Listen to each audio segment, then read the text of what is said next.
Hello everyone, आप सबको सबसे पहले नमस्ते और परीक्षा पथ पे आप सबका बहुत बहुत स्वागत है। एक दूसरी खुशखबरी आप सबके सामने शेयर करने जा रहे हैं, वो है हरियाणा स्टेट को लेकर। ठीक है, हरियाणा जिसके बहुत सारे जिले आपके दिल्ली एनसीआर के भी अंदर आते हैं, काफी प्रोस्पर वो आज के टाइम पे कर रहा है। अब वहां पर होने जा रही, ठीक है, होने जा रही सिपाही भर्ती, जिसमें लगभग 5,000 जो पद है वो मेल कैंडिडेट्स के लिए है और आपका लगभग 1,000 पदों के आसपास वो आपका फीमेल कैंडिडेट्स के लिए है। तो उस सिपाही भर्ती प्रक्रिया में आपका कुछ फेरबदल किया गया है, कुछ अमेंडमेंट किया गया है, यानी कि कुछ संशोधन किया गया है। तो अब आज के इस सेशन में हम यही देखने वाले हैं कि वो संशोधन, क्या चीजें हटाई गई है, क्या चीजें आपकी ऐड की गई है और क्या जो आपका फेरबदल किया गया है। जैसे सबसे पहले आपके सामने न्यूज कटिंग है ना। हरियाणा पुलिस सिपाही भर्ती नियमों में होगा संशोधन। हाइट और दौड़ के जो अंक होते हैं वो अब समाप्त होंगे। ठीक है, 94.5 अंकों का अब पेपर होगा। एनसीसी के 3 अंक उसमें होंगे। सामाजिक आर्थिक मानदंड के 2.5 अंक उसमें अब शामिल होंगे। अब देखिए बच्चा, यहां से पढ़िए। चंडीगढ़ में 27 दिसंबर, ठीक है, यानी कि कल की ही ये खबर है, हरियाणा पुलिस सिपाही सब इंस्पेक्टर पदों पर भर्ती के लिए नियमों में फिर से संशोधन होने जा रहा है।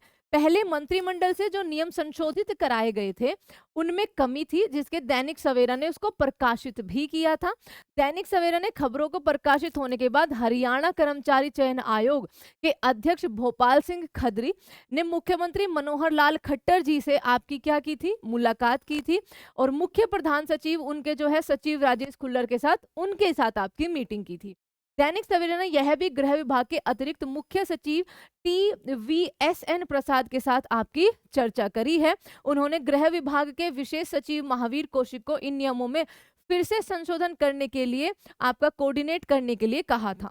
विशेष सचिव ने हरियाणा कर्मचारी चयन आयोग, पुलिस मुख्यालय और एडवोकेट जनरल कार्यालय के प्रतिनिधियों के साथ एक सीईटी अधिसूचना अनुरूप जो है नियम संशोधित करने के लिए चर्चा करी थी। कॉमन एलिजिबिलिटी टेस्ट बच्चा हरियाणा के अंदर ही आपको देना होता है। ठीक है, इसको आप नेशनल वाले से मत मान लेना, ये सीईटी हरियाणा के अंदर आपको देना होता है। आखिरकार डीजीपी कार्यालय ने इस संशोधित नियमों का प्रस्ताव बनाकर सरकार को भेजा। इन नियमों को फिर मंत्रिमंडल से मंजूरी लेनी होगी, उसके बाद अधिसूचना आपकी जारी होगी। अधिसूचना जारी होने के बाद पुरुष सिपाही के 5,000 और महिला सिपाही के 1,000 पदों का आग्रह पत्र डीजीपी कार्यालय से हरियाणा कर्मचारी चयन आयोग के पास आपका जाने वाला है। उसके बाद आयोग इन पदों को विज्ञापित कर आवेदन आपसे मांगेगा। अब यूं होगी पुलिस सिपाही सब इंस्पेक्टर पदों की भर्ती की प्रक्रिया। ठीक है, अब देखिए एक बार क्या होगा। सबसे पहले आपका PMT होगा, है ना, यानी कि फिजिकल मेजरिंग जो टेस्ट होता है वो पहले आपका होगा। आवेदन मांगने के बाद आयोग सबसे पहले ग्रुप C CET पास, मतलब आपको सबसे पहले तो CET ग्रुप C CET पास होना जरूरी है हरियाणा के अंदर। आवेदकों में से जो सीईटी पास कर गए होंगे उनमें से 10 गुना को फिजिकल मेजरमेंट आपके टेस्ट के लिए बुलाएगा। ओके, इसमें हाइट और छाती का माप होगा। इस बार हाइट ज्यादा होने के अतिरिक्त आपके नंबर जो है वो ऐड नहीं होंगे बच्चा। ठीक है, इस बार हाइट ज्यादा होने के अतिरिक्त नंबर ऐड नहीं होंगे। जो उम्मीदवार हाइट और छाती की माप में पास हो जाएंगे उन्हें भर्ती की अगली प्रक्रिया में शामिल कर लिया जाएगा।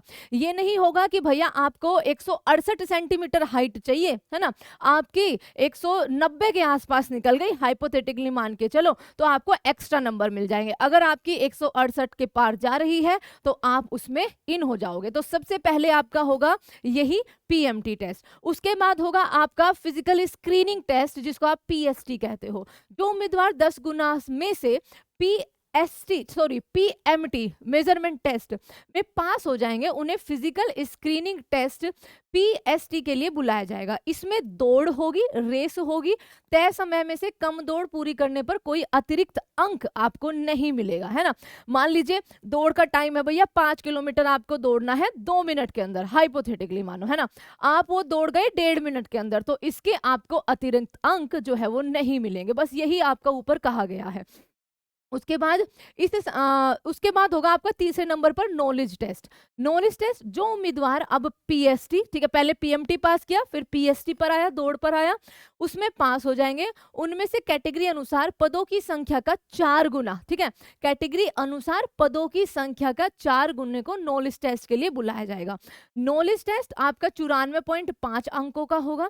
टेस्ट में आपके पूरे 100 प्रश्न होंगे, हर प्रश्न का 0.945, इतनी कैलकुलेशन आपको करनी पड़ेगी ना कि पता नहीं कौन सा मैथ पढ़ के आए हैं।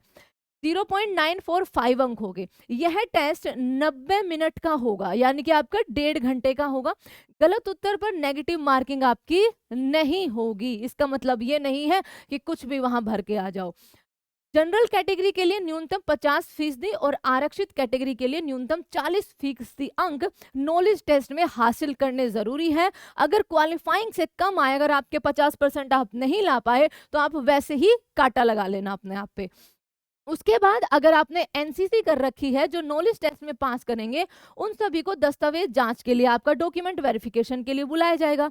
उच्चतर शिक्षा में कोई अतिरिक्त अंक आपको नहीं मिलेंगे। आप 12th पास हो, आप ग्रेजुएट हो, कोई फर्क आपका नहीं पड़ेगा, ठीक है।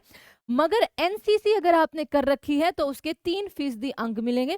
ए लेवल के लिए 1, बी लेवल के लिए 2 नंबर और सी लेवल के लिए आपके 3 अंक मिलेंगे। उसके बाद आपका अगर 5 सामाजिक आर्थिक मानदंड के लिए 2.5% अंक, देखिए 5वां क्लोज है बच्चा ये, ठीक है। सामाजिक या आर्थिक मानदंड के लिए 2.5% अंक, सामाजिक आर्थिक मानदंड के 2.5% अंक जो है वो आपको मिलेंगे। अब छठे में उसके बाद रिजल्ट जारी हो गया, क्योंकि सब कुछ हो गया आपका। तो सफल उम्मीदवारों का रिजल्ट निकालने के लिए नॉलेज टेस्ट जमा एनसीसी प्लस सामाजिक आर्थिक मानदंड अंक अगर है, उनको मिलाकर कैटेगरी के अनुसार जो है फिर आपकी मेरिट लिस्ट तैयार होने वाली है। तो सबसे पहले आपका क्या होगा मैम, पीएमटी होगा, मेजरिंग टेस्ट। कोई नंबर नहीं मिलेंगे, आपकी हाइट अगर इनके अकॉर्डिंग है तो डन है, उससे ज्यादा है तो भी कोई आपने तीर नहीं मारा है, ठीक है।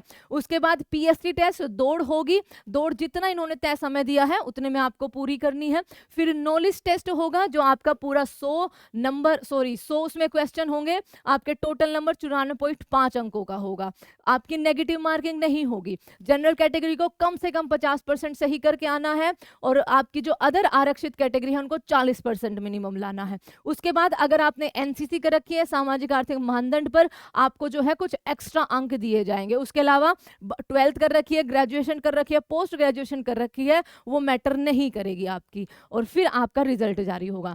तो ये है बच्चा अब जो नई संशोधित भर्ती प्रक्रिया है हरियाणा के अंदर, इस तरह से आपका टेस्ट चलने वाला है। जब भी नोटिफिकेशन आएगी आपको शेयर जरूर करेंगे। अभी के लिए यूपी का आपका बहुत अच्छी हमारी क्लास चलती है डेली रात को 9 बजे, आप उसमें जरूर शिरकत करना। जब हरियाणा का आएगा तब हम हरियाणा को टारगेट करेंगे। Thank you so much everyone, आप सभी चैनल को सब्सक्राइब जरूर करना एंड दिल से धन्यवाद आप सभी का।